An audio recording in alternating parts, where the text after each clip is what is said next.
a mobile emoji. Okay, I think we're live now. Let me just check. Okay.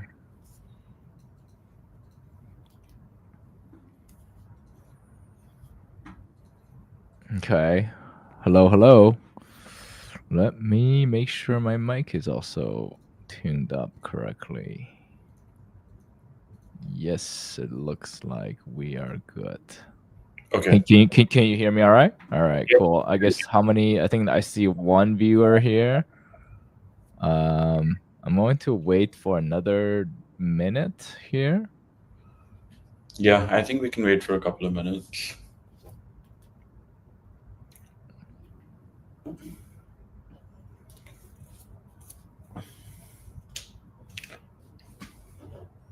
Did we get someone to share the link as well on Twitter? Hmm. I don't know. Okay, I see another viewer now.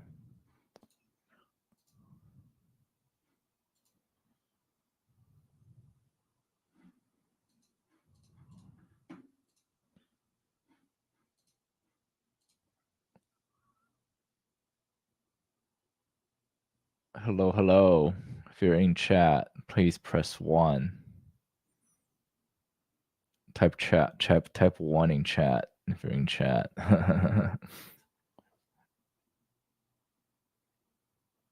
Okay, 3 more people. 3 people watching now.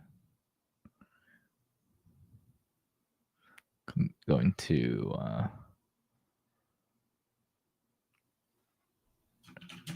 if you can hear, if you are in chat.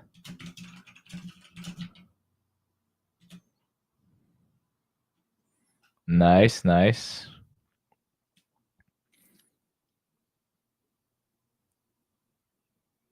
Okay, cool. I guess I think some people dropped off. I think people can hear us. That's good. All right, cool. Let's get started. We're already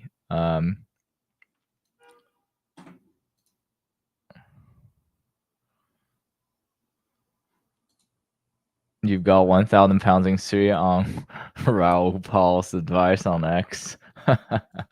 That's nice. Okay, cool. Let's we're not here to talk about the price thing because it's too exciting. Let's talk about the Walrus Hall hackathon. So welcome everyone.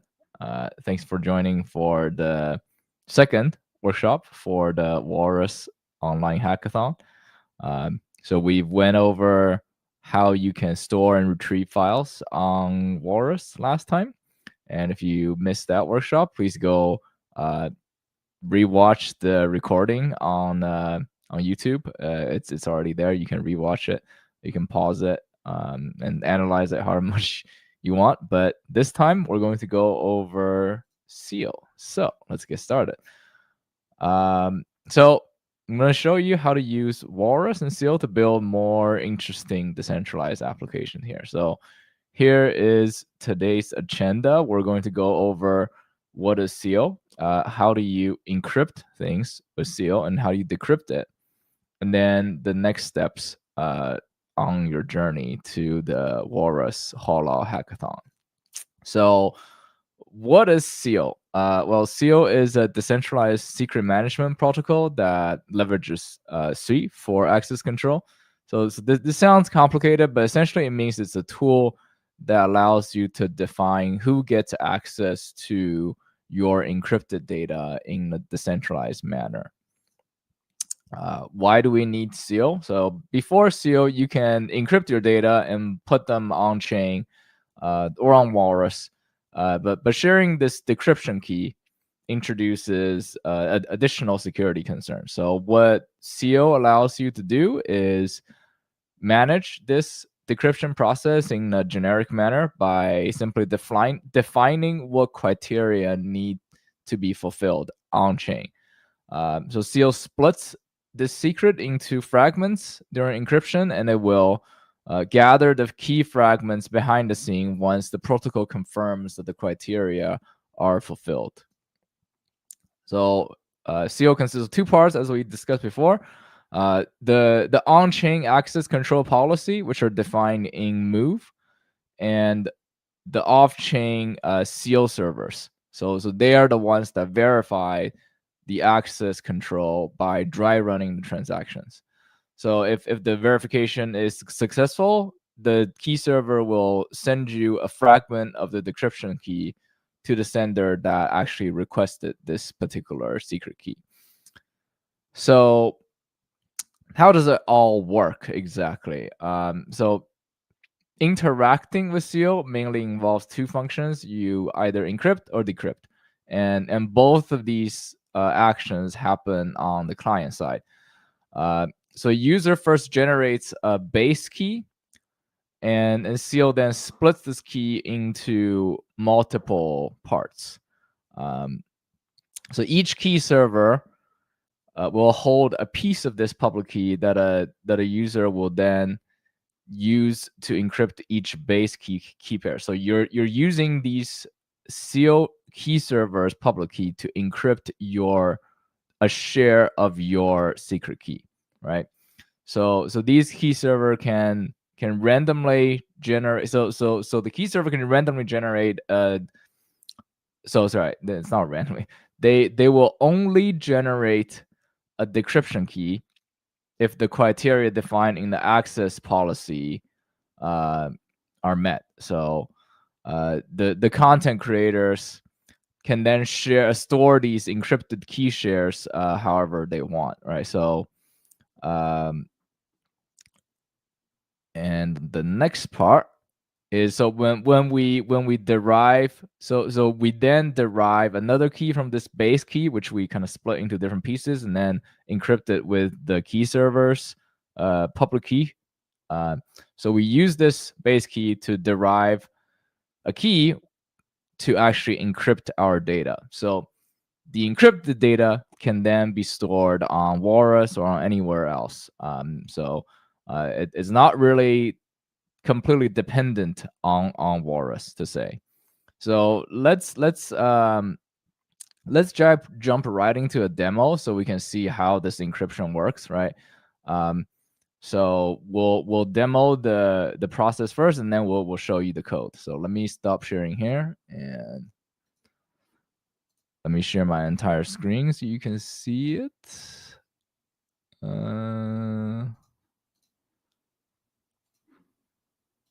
Yes, can people see this? So this is an example app that is in the Seal repo. So the code is available here. Let me also zoom in here a little bit. So the code is available here.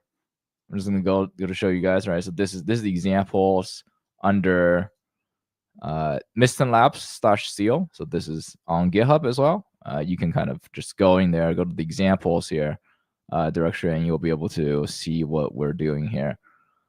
So we go back. I've already created so I guess what you will do is it will present you with two options, two examples. One is the allow list, the other one is subscription. So what it means is that we define our on-chain access policy in the way that only if you pay the content creator a fee, then you'll be able to access the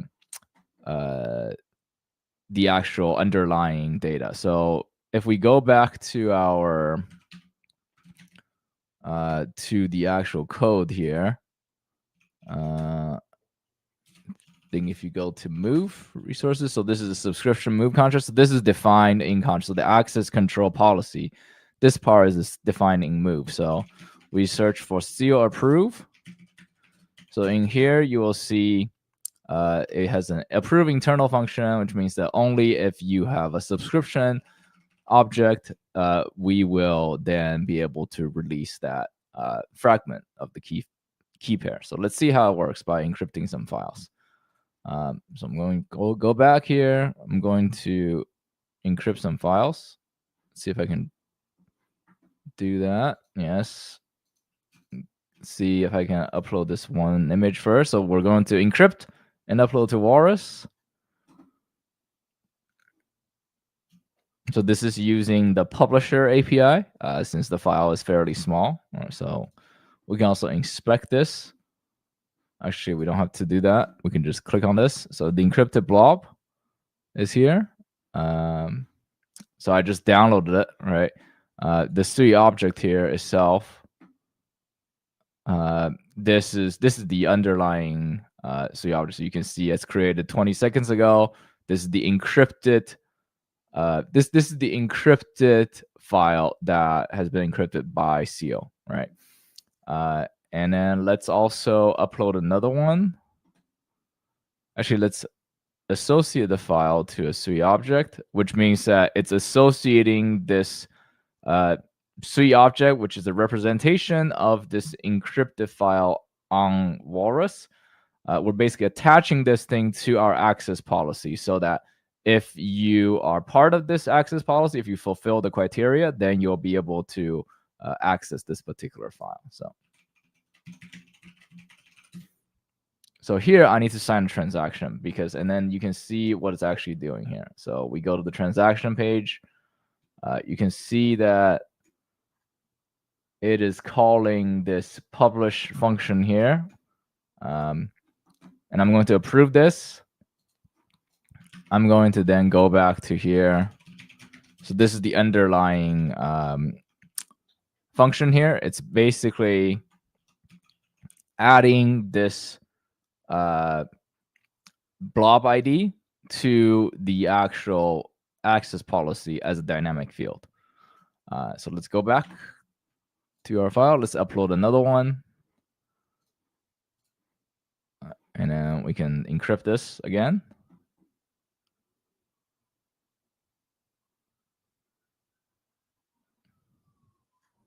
So we do the same thing, right? So we're associating this this other image to this access policy, and then we'll hit approve here. And that's it, right? So we have thus added 2 images to this access policy that we have. And we can then take a look at the code, the underlying code here. So how is it actually encrypting things? So let's go to our front end, go to our source, go to encrypt and upload. So this is the actual Walrus upload thing. So basically I'm using the example app uses the Seal SDK here that has been imported. And all you need to do is initiate this Seal client. And in here, it will call this encrypt function. And to do that, you will basically supply the package ID, which defines this particular access policy. Keep in mind that each access policy, each package that you define here, they need to have this Seal_approve function. So that's what the Seal key servers will be looking for. And we'll talk a little bit about that later. And this is basically how you encrypt the file, is that you supply your package ID, which has this custom Seal_approve function. And then you also supply some kind of identity that allow the identity for the file that you actually want to encrypt. So that way you can find these different files, different policies more easily. And then after you encrypt the file, you basically store this encrypted file as the blob on Walrus. That's what the example app is doing here, right?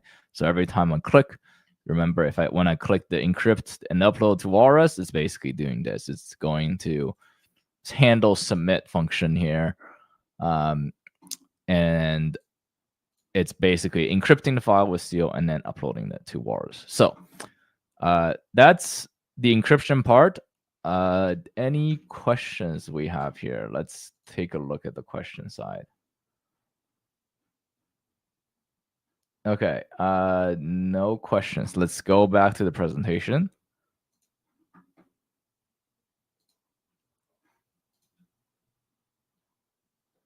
So as I said before, this example is public available on github.com/mistonlab/co. Okay. So the next thing to do is to decrypt this file. So here's how it works on the decryption side. Or you can pause the video later and then kind of look at how exactly it's doing. But what it's doing is when a user needs to fetch the encrypted blob from sorry, a user first needs to fetch this encrypted blob from Walrus or any storage media that you're storing this file at. The user then signs a request for encryption keys to the key servers, right, attesting that they have the ownership of the wallet address, and thus the ownership over all of the objects tied to that particular address.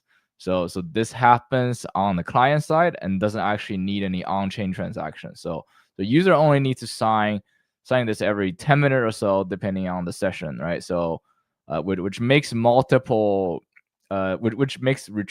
multiple decryption keys more efficient, right? So if you have if you have multiple files that you want to retrieve, you only need to sign this signature once. So the client also creates a PTB that calls the CO approve function, which we showed earlier, defining the access policy package. So this PTB, along with the signature, are then submitted to a key server, and then this CO key server dry runs the PTB by looking at the current state that it can observe. So it performs the verification, and if everything checks out, it effectively returns a decryption key that allow the client to decrypt the encrypted key share that the content creator encrypted earlier, right? So this allows basically the content creator to eliminate the need to share the secret key, right? The content creator instead would just add you to some kind of access control policy, right? So the content creator doesn't need to manage this secret key anymore. It only needs to manage the policy. So that's what the CO is actually doing. And recall the threshold we set during the encryption. So this is also part of the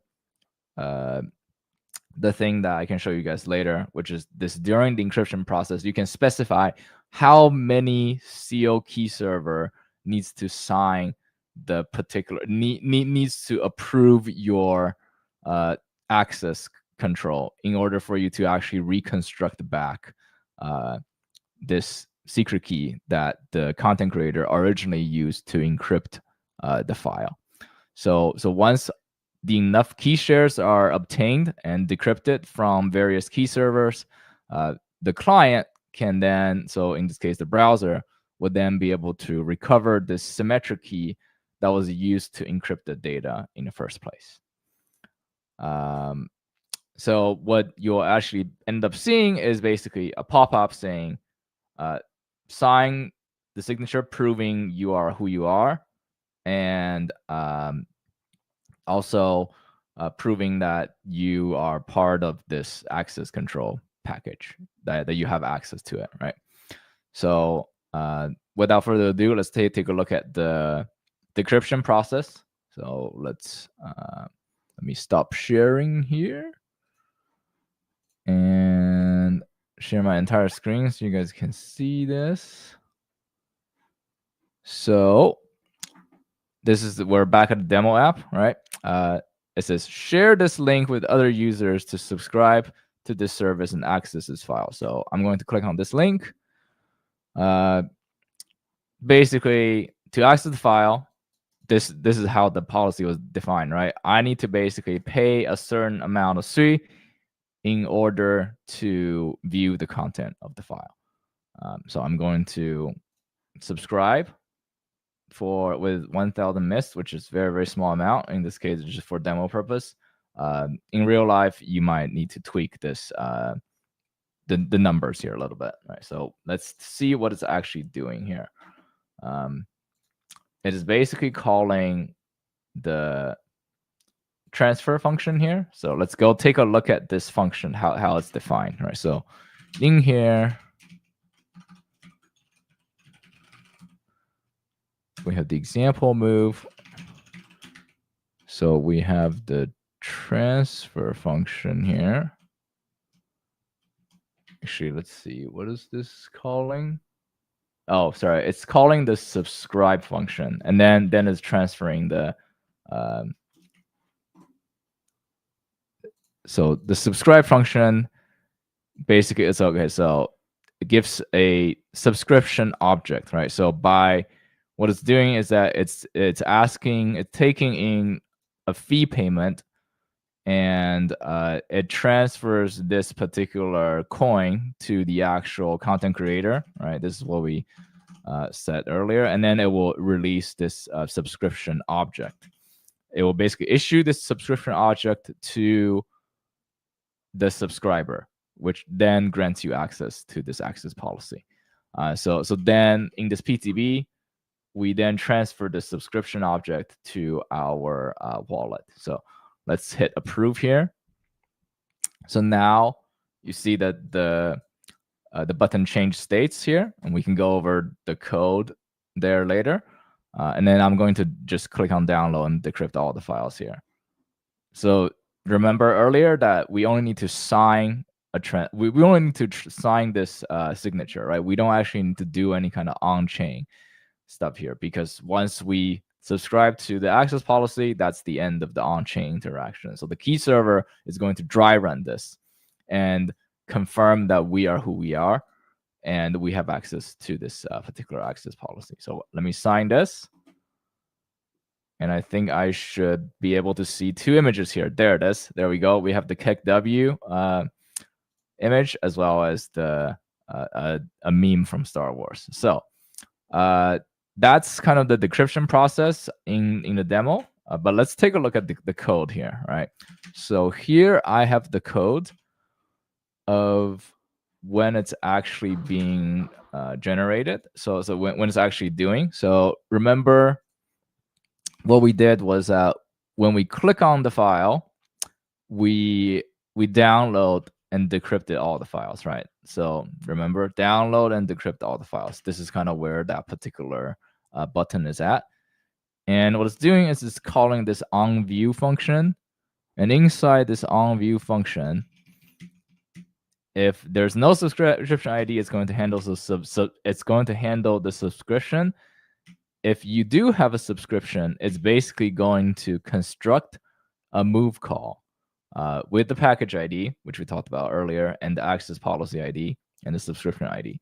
So this is the PTB that the client side, the browser, is constructing, and then it's going to then call this.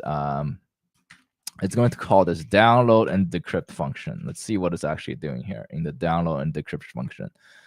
So it downloads all the files in parallel from the aggregator, right? That's what it's doing. It's It's basically going to the Walrus aggregator and downloading the files, the encrypted version, right?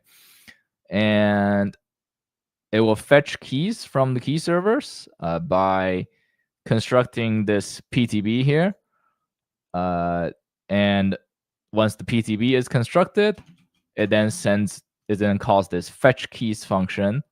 And this is cached. So the decrypted fragments of the original keys are basically downloaded from the key server by also providing basically by also providing a proof that you actually own the address that is described on chain, right? And then eventually you piece together, once you have enough fragments, you can construct this original symmetric key. So what we need to do here is basically decrypt it by calling the sealClient.decrypt function here. And that's kind of what we saw earlier, is that when we call the decrypt, when we press the button to decrypt it, it will decrypt the images that we uploaded earlier. So any questions there? Let me take a look at the chat. Any questions? Oh, okay, no questions. Well, let's go to our presentation. Okay, so how do you use seal? So this we have talked about this thing quite extensively, right? In the sense that you need to define your access policy package with this this function signature called entry function seal underscore approve. And seal underscore approve is just the prefix, right? So you just need to make sure that you can have multiple seal approve function defined in the same access package as long as they start with seal underscore approve. So you can use your seal SDK on your front end to decrypt, to encrypt with the public keys from the key servers, and also define the threshold that you want the policy to actually gather, right? You can fetch key shares, these decrypt the key shares from the key servers, and then finally you would call this seal client decrypt function, which with the assembled private key for the given identity, which is the file or the access policy, then you'll be able to decrypt whatever is under this access policy. So I will also link this. I will link the presentation so you guys can check it out. So the next thing to mention is basically how to use seal to encrypt large files. So currently, if you are using seal to directly encrypt the files that's larger than, I would say, 60 megabytes, it could take a long time. So the best security practice for that is actually to encrypt the file with a random passphrase, right? And then you use seal to encrypt this random passphrase. So then you have a layered encryption scheme. So I'll show you guys a little bit later as well. So the diagram there kind of shows you how to do that. You're basically uploading an encrypted version of the file on Walrus, but you're also uploading an encrypted version of the secret key somewhere else, right? It could be Walrus, it could be anywhere else. So then the decryption process is you would use seal to decrypt this random key. And then with this random key, you can then decrypt the file that is uploaded to Walrus or some other storage media. So let's show you guys how that works. Let me share my entire screen. So I have here a sample file that has about 700 megabytes, and this is just a plain text. So tail sample. So this is just plain text file that's just randomly generated, right? And say that I want to encrypt this file. Here, I'll show you guys how this script is doing here. So what it's doing is that it's generating a random passphrase using OpenSSL, and then it uses the GPG AES256 encryption algorithm to encrypt this file with the passphrase. And the output of it will be just called encrypted.gpg, right? So let's actually run this.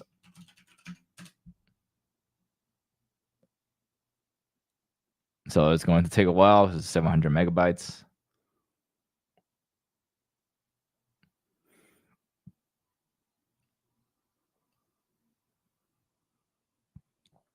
Okay, so now the file has encrypted, has been encrypted. So the passphrase is saved to this passphrase file. So you can then basically, let's see what it is. So this passphrase here, right, only has 45 bytes, and you can easily just use seal to encrypt this 45 bytes file instead of encrypting the 700 megabytes file, right? That's kind of what the layered encryption means. That you would then upload this encrypted version of the file separately, and you will obtain this encrypted version separately from your this passphrase that is actually holds the secret key. So, any questions there? Let's see here if we have any questions. Okay, no questions. Go back to our presentation here. What can you build with Seal? Basically, you can build anything. So because Seal is an access control policy manager, you can effectively build anything that deals with access. So content creation, content subscription, secure messaging, secure voting with time lock, games with some kind of states that you want to reveal, or any kind of token gated access. So basically, a good example of it is this messaging SDK that we have.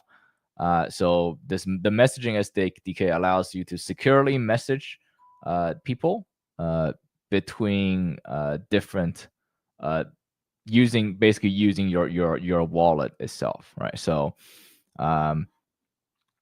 the Sui smart contract, basically the messaging SDK uses Sui, which uses a smart contract to manage the channels, the messages, membership, and the encrypted message store.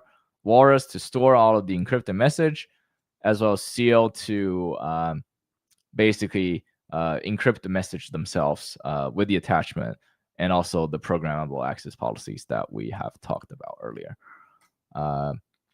So what's the next step? So the third workshop leading up to the Walrus Haulout Hackathon is going to have topics about Nautilus, which basically allows you to verify off-chain compute on Sui. So these off-chain compute are basically done by a trusted execution environment, and it will generate a receipt, and you can use this receipt to prove on Sui that you have executed something off-chain correctly.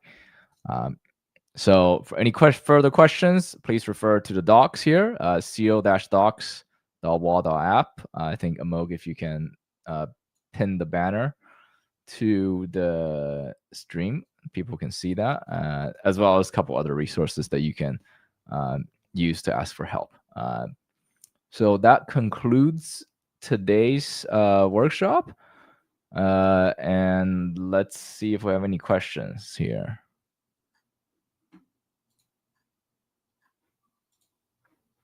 Questions, guys? No? Okay, I'm going to give like 2 more minutes for questions.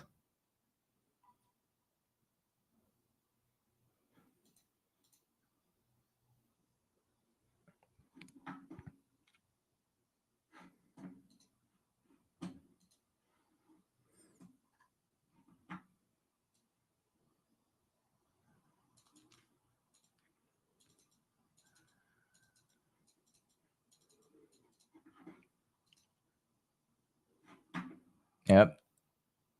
Thank you. Thank you for tuning in. See the chats. See any other chats here.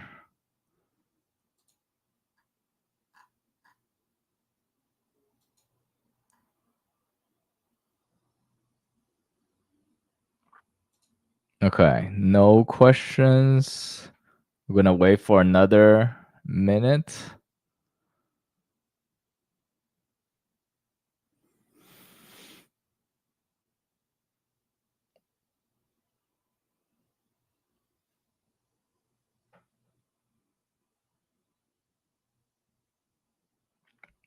Questions, guys? Questions? Anything?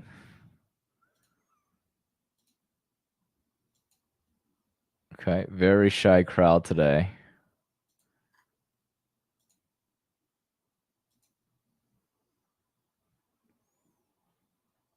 Okay, I think that's everything. There's seems to have no questions for today's presentation, so I think we can end our stream there.